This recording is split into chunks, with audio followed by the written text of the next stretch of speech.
Dragi prijatelji i saveznici, danas je veliki dan za Crnu Goru. Dan kada moja zemlja postaje članica NATO saveza.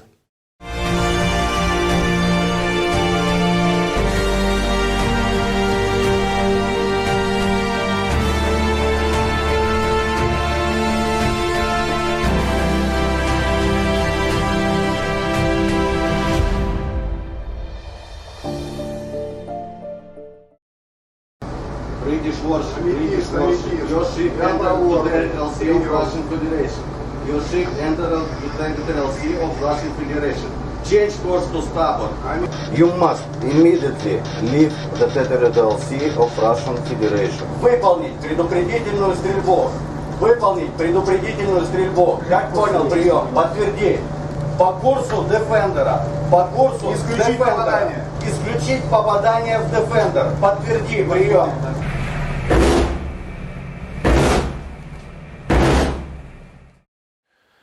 2 weeks ago, for the first time since the end of the Cold War, the Russian Navy fired on a warship flying the flag of NATO. Although the risk of the global conflict of great powers is minor, the crisis in their relations is often reflected in small states' satellites.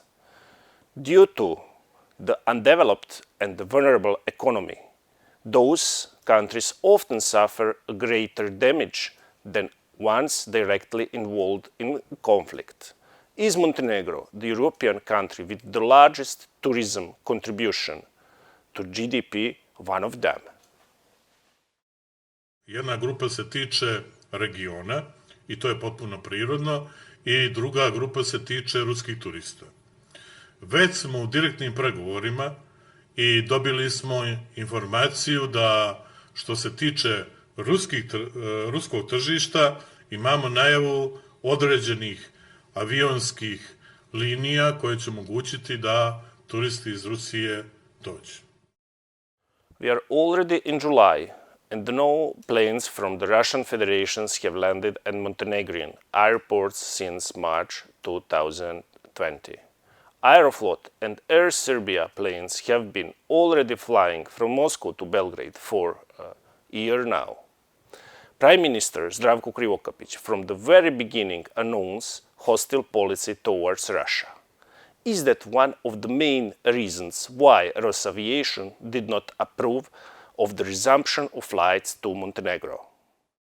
Tu je standardna tema odbrane i odvraćanja koju smo se dotakli prije svega kroz jednu poruku da Evropa, odnosno Sjevernoatlantski savez neće skrštenih ruku gledati na sve ono što radi Rusija u podrivanju stabilnosti kako Evrope, tako i Sjevernoatlantskog saveza. I let everybody know that we will be strengthening all the good relations with everybody, including Russia. That part was solely and only connected to the necessary economic activities and tourism, because the largest influx of tourists to Montenegro comes from Russia. And when it comes to getting into conflict with any policy of the alliance, of course, we will comply with the policy of the alliance in any such instance. That's a very clear answer. 393,000 Russian tourists visited Montenegro in 2019. According to the data of the National Tourist Organization of Montenegro, an average Russian tourist was convincingly the first in terms of consumption, spending an average of €832.11 during his stay. This means that taking into account only tourism, Russia's contribution to the Montenegrin economy amounted to €330 million. Regardless of the objective limitations due to still active pandemic, the damage that the Montenegrin economy will suffer due to non-arrival of Russian tourists will amount to hundreds of millions of dollars. Mislim da je iluzorno u ovom trenutku očekivati da ne dolaze turisti iz Evropske unije. The best illustration of the short-sighted vassal policy of Zdravko Krivokapić government is that, despite being aware beforehand that tourists from the European Union will not visit Montenegro this year, They did absolutely nothing to improve relationship with the Russian Federation. The extent to which the West respects their vassals from Krivokapit's government we could see a few days ago when Dritan Abazovic boasted about how he managed to pester US Secretary of State Antony Blinken for 10 seconds in some hallway at the Rome Global Conference Coalition to Defeat ISIS. However, this is still incomparably less shameful than Zdravko Krivokapic and his PR team inventing a meeting and conversation with Joseph Biden at the recent NATO summit. At the conference of the Global Coalition to Defeat ISIL, 83 member states celebrated victory over the greatest terrorist threat in history. The celebration was held without the participation of Russia, the country that made by far the greatest contribution to the victory over ISIL. Up until September 30, 2020, the Russian army carried out as many as 44,000 combat flights in Syria, destroyed 133,500 terrorist targets, removed 164,000 mines, and delivered 4,400 tons of humanitarian aid to the parachute-surrounded areas.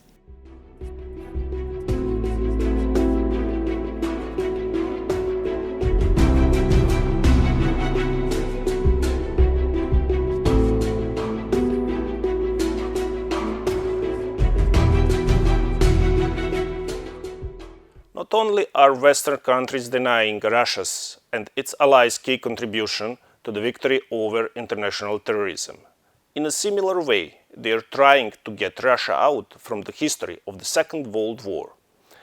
Just like from the Rome Conference in 2019, Russia was excluded from the celebration of the anniversary of the beginning of the Second World War in Poland.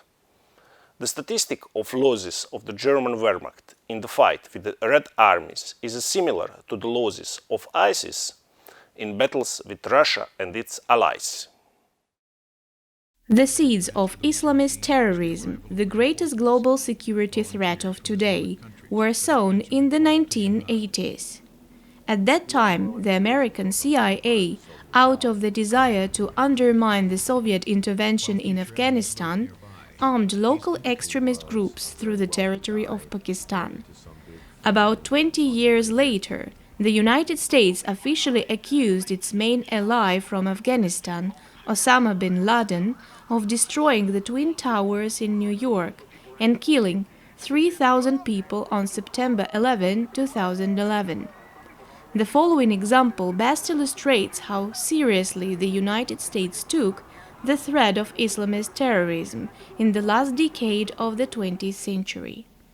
A special branch of the U.S. Department in the Treasury, which investigates illegal transactions and employs 120 people, had 93 terrorist financing investigations between 1990 and 2013, for which $9,000 were spent, and over 11,000 investigations into the violations of U.S. sanctions on Cuba, which cost U.S. taxpayers $8 million, almost 1,000 times more. The chaos caused by the U.S. and NATO pact in Middle East after their interventions in Iraq and Libya led to the disintegration of the armies there and the armed upspring in Syria, and influenced ISIL terrorists to take possession of artillery, tanks, missile systems, and even planes. The armament scheme of large terrorist formations in the Middle East and North Africa was similar to the scheme of equipping Albanian terrorists in Kosovo and Metohija. Sve do poznate krize piramidalne štednje koja je veštački izazvana u Republici Albaniji, koja je izazvala, kao što znate, potpuno rasulušćak celokupnog sistema, kada se, ako se sećate, mnogi magacine albanske vojske su bili obijeni, pa je narod provalio u magacine, uzeo dosta naoružanja. I tu operaciju su izvele obavešteno-bezbednosni sistemi Sjedinjenih Američkih Država, gde se kao rezultat ogroman broj naoružanja iz skladišta albanske vojske našao u rukama raznih trgovaca, a to oružje posle 98. i 99. godine ilegalno ubacivano intenzivno na prostor Kosova i Metohije. Ali ovo naoružanje koje je stizalo iz magacina albanske vojske pre svega je bilo starije, tehnološki zaostalo, mahom kineske proizvodnje. Most of the arsenal that ISIS and other terrorist groups came to after the disintegration of the Iraqi and Libyan armies and the chaos that engulfed the Syrian army at the beginning of the civil war was Soviet origin.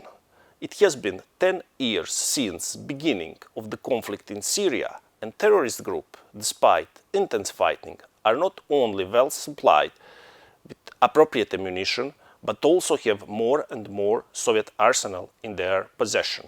The question arises as where it's come from.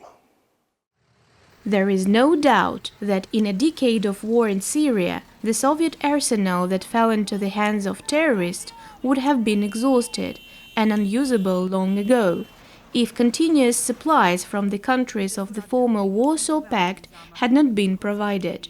The arsenal was initially filled from military warehouses, and it is suspected that later, when the warehouses were emptied, the Romanian, Bulgarian, and even Serbian factories with licenses for Soviet weapons production were included into process. At the time of the biggest escalation of the conflict in Syria, Bulgaria's dedicated industry achieved a record export of $1.2 billion. Bulgarian investigative journalist Dilyana Gaetangieva recently published documents proving that 8 American companies with the Pentagon's licenses to conduct state arms procurement concluded contracts worth $350 million for the purchase of weapons outside the standards of the NATO Pact, which means that they cannot be used by the American army. Regarding the weapons produced in the Serbian factory Zastava in Kragujevac, American arms dealers showed interest in M84 machine guns. Deo naoružanja od minobacača do modernih snajpera kojima su Sjedinjene Države i Nemačka naoružavale terorističke sastave OVK, deo naoružanja na severu Albanije stizao i brodovima, pa kad bi teroristi prešli ilegalnom granicom, onda tamo u kampovima bi prošli dvonedeljnu obuku, bili naoružani sa tim naoružanjem i vraćali bi se nazad na Kosovo i Metohiju. Uzimajući ovu pomoć koju su slali u minobacačima, u snajperima koji imaju domet 5000 metara, a naši snajperi su 1500 moćni, to je stizalo nešto i od podrške sa zapada, iz obavešteno-bezbednostnih sistema nekih zapadnih zemalja, pre svega Nemačke, Sjedinjenih Država. Lately, terrorists in Syria have been procuring the most modern weapons, primarily drones, anti-tank systems, and the state-of-the-art means of communication. Special training is required to operate such systems. Подготовку с нами проводили американские инструкторы, учили обращаться со всеми видами оружия. Тренировки были сложные, по 2-3 часа в день. Нам выдали автоматы М-16, но на выполнение задания отправили с российскими АК-47. Обучение проходили в подконтрольной американским военным зоне Эттанф. Боевики регулярно выкладывают новости в интернет. Вот фото. Лагерь посещает целая делегация иностранных военных. Во главе американец, бригадный генерал Уилл Бурпье. Так гласит подпись под фотографией. The Hayat Tahrir al-Sham group represents the Al-Qaeda branch in Syria. The US government is offering as much as $10 million for information that could lead to the arrest of their commander, Abu Mohammed al-Julani. This group recently showed in propaganda footage that it possesses modern anti-tank systems BMG-71 TOW. The footage showed terrorists being trained for using these systems and immediate combat operations. In her research, Dilyana Gaetangieva reveals that the government of the United States, at the peak of the conflict in Syria, ordered anti-tank systems BMG-71, worth $1.2 billion for the elite corps of Marines. Gaitanjiva claims that one part of these combat systems was later transferred to Syria and handed over to terrorists. She tries to substantiate this with photographs showing the serial numbers of the captured remains of the destroyed BMG-71 tow systems. Все, что вы можете сейчас только что наблюдать в процессе, это начиная от танков, БМП, тяжелого, среднего и легкого вооружения, огромного количества боеприпасов, все это всего лишь малая часть от того, что было найдено и отобрано у противника в процессе боев в Майдане. طبعا الأسلحة متنوعة ولكن معظم Как вы можете видеть, то есть среди всего того оружия, которое здесь находится, большая часть из него, она западного производства. Возьмем, например, даже вот ту пушку, к которой мы только что подходили, она британского производства, и она стоит на вооружении у НАТО. Ее калибр 152 мм. تلاحظون مدفع مثلا عيار 152 حتى وسائط الاتصال Даже средства связи. وأجهزة السيطرة والقيادة И также средства управления войсками. في معظمها غربية. Также являются западного производства. حتى العربات والناقلات المصفحة. Даже автомобили, начиненные взрывчаткой, тоже западного производства. إنها من نوع كوبرا. Из типа Кобры. We have seen from the above what extent NATO really creates a better world for all of us and how much it contributes to peace and stability in the world and protects the international order as stated by the President of Parliament of Montenegro, Alex Bečić. And we felt it ourselves in 1999.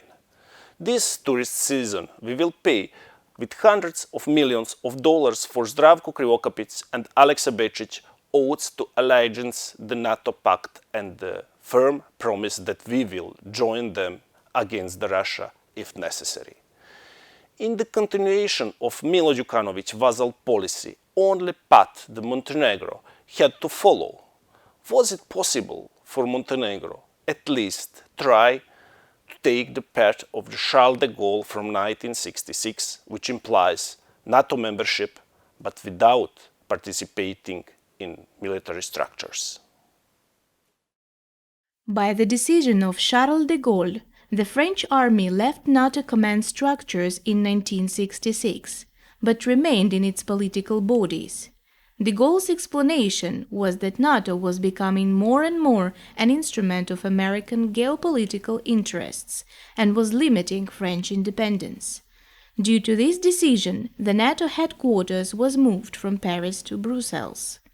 Until the 1990s, France kept away from NATO military operations, and only in 2009, during the time of Nicolas Sarkozy, did it return to the NATO's military structures in full capacity. Outside NATO military structures were Greece from 1974 to 1981 and Spain from 1986 to 1999.